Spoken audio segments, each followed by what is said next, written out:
In the shadows of Cold War paranoia, a secret experiment was set in motion, one that would push the boundaries of morality, science, and the human psyche. It was a time when governments feared invisible enemies, not just across borders, but within minds. Bonjour hi my loves, I hope you're doing well, I hope you're doing fine. So in today's episode, I will talk about everything on the Project MK Ultra. I know it's technically not a conspiracy theory, but it doesn't take away from the fact that it's still super creepy and scary that it actually happened, that governments let that project happen. Fortunately, hundreds of victims were put under terrible circumstances because of this project. Let's start by explaining what is the Project MK Ultra. So Project MK Ultra was a clandestine CIA operation launched in the early 1950s, and it was a part of the US government's Cold War efforts to explore mind control. The operation, authorized by CIA Director Alan Dulles in 1953 and was led by the chemist Sidney Gottlieb, aimed to investigate psychological and chemical techniques that could manipulate human behavior. This project was largely motivated by fears that communist countries had developed mind control methods to influence captured US soldiers. In response, MK Ultra sought to develop interrogation methods, dismantle mental defenses, and potentially program individuals for covert operations, with techniques ranging from psychoactive drugs like LSD to sensory deprivation and electroshock therapy, conducting over 150 experiments on human subjects, many of whom were either unaware of their involvement or misled.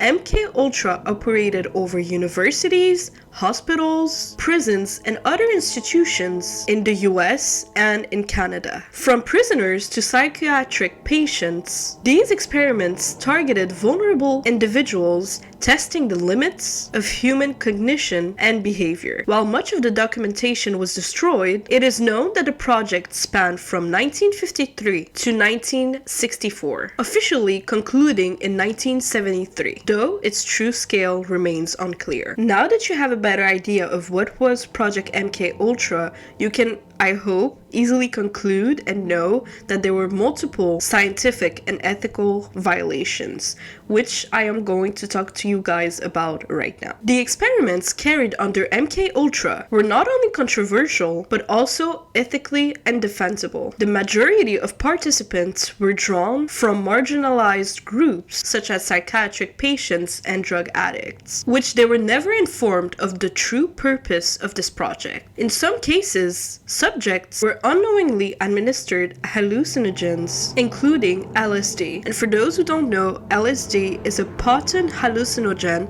that has high potential for abuse and currently has no accepted medical use in treatment in the United States, leading to long-lasting psychological trauma. For example, certain individuals were subjected to high doses of LSD over extended periods, causing severe disorientation, paranoia, and cognitive damage, repeatedly exposing participants to such harmful conditions without informed consent constitutes a gross violation of ethical research standards. MK Ultra experiments were not confined to obscure facilities. Prestigious institutions like Harvard and Stanford participated in the research, as did secret CIA locations abroad. Particularly notorious example is the case of Frank Olson, a CIA biochemist who was unknowingly dosed with LSD in 1953. After suffering a severe mental breakdown, Olson died under suspicious circumstances, allegedly falling from a New York hotel window. A death officially ruled as suicide, but with later investigations, it was suggested that it was foul play aimed at silencing him. This case remains as one of the many unresolved ethical violations linked to MK Ultra. Another dark chapter of this experiment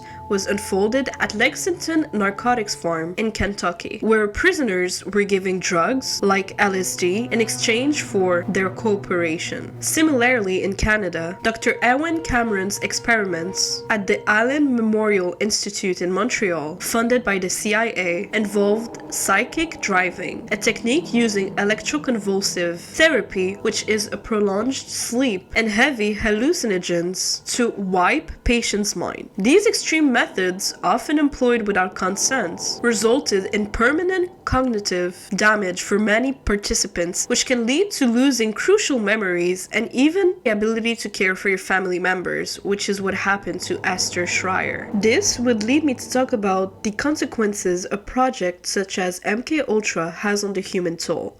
So on the Brainwashed podcast, it sheds light on tragic human stories behind these experiments, focusing on individuals like on Dr. Ewen Cameron's patients, who were subjected to some of the most inhuman treatments under the guise of psychiatric care. Cameron's so-called departing method erased patients' existing mental state with the aim of reprogramming their personalities. Vulnerable individuals seeking help for conditions like depression and anxiety were instead subjected to weeks of induced coma, high doses of hallucinogens, and electroshock therapy. The psychological and physical toll on these individuals was devastating, with many survivors like Esther Schreier, who's now suffering from irreversible trauma. Now, let's talk about how this project ended. So, MKUltra ultimately failed in its goal to produce reliable methods of mind control. Sidney Gottlieb, who directed the program, later admitted that while the techniques could destroy minds, they were unable to successfully rebuild or reprogram them. Nonetheless, the extreme measures used in the experiments had lasting psychological and physical effects on the subjects involved, many of whom left to suffer without acknowledgement or reparation, which is so disrespectful and so inhuman again. Like, not even any type of acknowledgement or reparation, like, that's insane. By the early 1970s, where there was an increased public scrutiny of government activities, particularly in the light of the Watergate scandal, led to the exposure of MKUltra. In 1975, the U.S. Senate's Church Committee, chaired by Senator Frank Church, held hearings that uncovered the widespread ethical violations committed by the CIA. Although many program records were destroyed, enough evidence surfaced to confirm the extent of the abuse, leading to significant outrage. As a result, reforms were enacted to regulate research involving human subjects, most notably the introduction of informed consent requirements in federal funded studies. The revelations surrounding MKUltra contributed to new regulations that prioritized the ethical treatment of participants, ensuring that individuals would no longer be subjected to experimentation without full understanding and agreement. Moreover, program's exposure marked a turning point in the public's trust in government agencies, fueling conspiracy theories and deepening skepticism regarding government transparency. It is a case and a project that's absolutely heartbreaking. I'm so sick of tired of people, governments, institutions, you name them, taking actions only after traumatizing people who didn't ask for any of this. Like, why are we only acting when there's negative consequences, when there's people who lost their lives? Like, it just doesn't make sense to me at all. And it's so dark of how much a government could act in like war crisis. It's like every rule suddenly disappears, and it's even crazier to think that that's not that long ago. Like, it started in 1953 and it officially ended in 1973.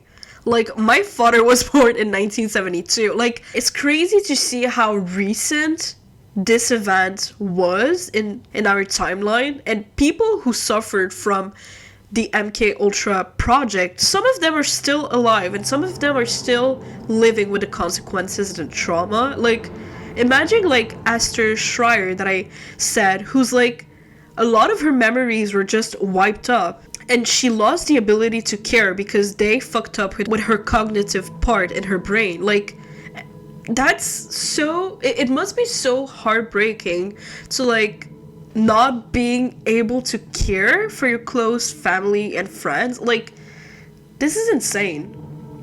This is absolutely insane. Even if all of this is crazy, I kind of believe that this is just the tip of the iceberg, that there's much more darker stuff that happened during the Cold War, or honestly in any war. And I feel like when it comes to governments, they only expose quote unquote the truth when they get caught. And it's so fucked up to understand that back then, in the point of view of everyone who was a part of Project MK Ultra, they thought it is okay to use vulnerable individuals like prisoners and psychiatric patients because for them they value less than other humans who aren't like in prison and who don't have any like mental illness and stuff. Like, that's so fucked up.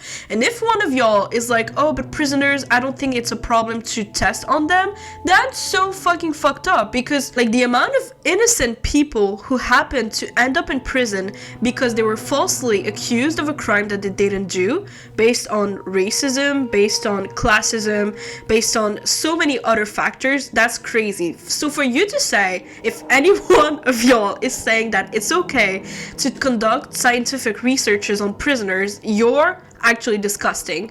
And also, some people are in prison for crimes that are bad, but on a scale of crimes isn't that bad. For example, someone who committed tax fraud compared to someone who fucking killed a whole family, we can agree that there's a scale of crimes. That's fucked up. And also, I want to highlight the fact that as a Canadian, I can say that I'm really not fucking proud to be a Canadian, because I feel like Canada, when it comes to historical events, they always hide behind the US when it comes to slavery, when it comes to the MK Ultra project, when it comes to the massacre of indigenous people. Like, they always hide behind the US and pretend that they're a perfect country who didn't do any of these things, who's like peace and love and respect human rights. Like, that's so bullshit. I am tired and sick of Canada not taking responsibility of these historical events. Like, that's crazy. When I learned that Canada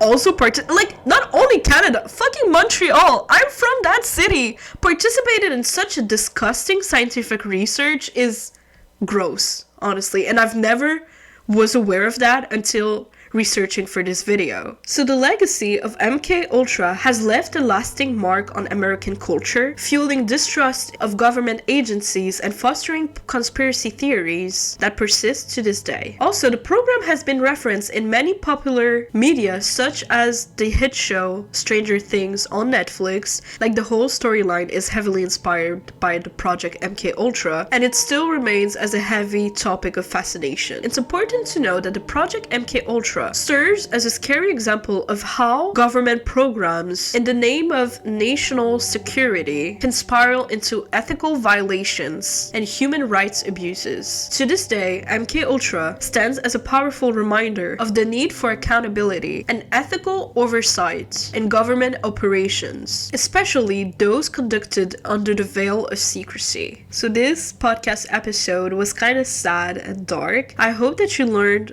about the Project MK Ultra. For the longest time, I wasn't able to like understand it because I was overwhelmed with so much of the information that was giving up online. But once I did my research, I really tried to like condense it and give a short and sweet resume and to be able to be easy to understand. I hope that the Project MK Ultra makes you more aware of how dark a government can be when it comes to power and when it comes to crisis situations. So on that note, I hope you have a beautiful night of sleep. I love you. Take care. Au revoir.